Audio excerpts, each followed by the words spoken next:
Hey, it's Xander. This is one of my first shorts videos. And the reason I wanted to do with this was because often I have these thoughts or these things that are on my mind that I want to share with you folks, but they're not really long enough for a sort of formal video. And I wanted to do something that was a little bit less scripted than my videos, because maybe sort of spontaneous is more of my medium. And here I am sat in my car. I've just been to the gym, so this is why my hair is soaking wet, because it's from the shower. Although we are in stereotypically British weather here in the UK, it's absolutely pouring down.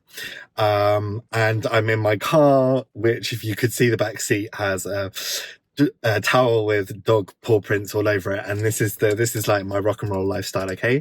But I promise you, when I've made my millions, there'll be better backdrops from my island in the Canaries or whatever. Anyway, the thing I wanted to talk to you about today, because I need to keep an eye on the time, right? Because I can't do like a 7-minute short video. The thing I wanted to talk to you about on this video is, if you are recruiting and you open an interview by saying, okay, we've got 45 minutes, 60 minutes of time to have this interview. And you say, oh, I've got some questions for you, dear candidate. And that's probably going to take up about 40, 45, maybe even 50 minutes of our time. And then I'll make sure that we squeeze in some time for your questions afterwards. You are sending a very strong message about the dynamic, and specifically the power dynamic, that you want to have with candidates. And let me tell you, it's not that you view these people as equals. Because what you're saying is, I'm putting my needs first in this process. I want to tick my boxes as an employer before I even contemplate thinking about what you want out of this job, what you want out of this role, what you want out of your career, what's important to you.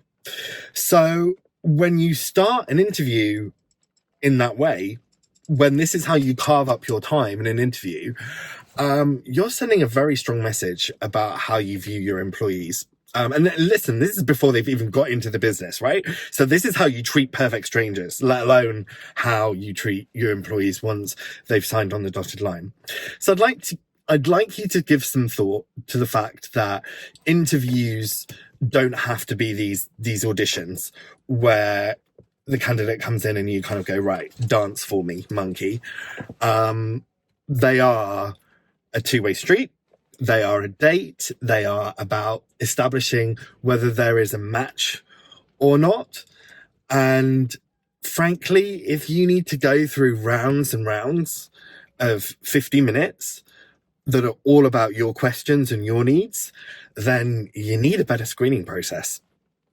So give that some thought, and I will see you all soon. If there's anything I can help with, I'm always at your disposal.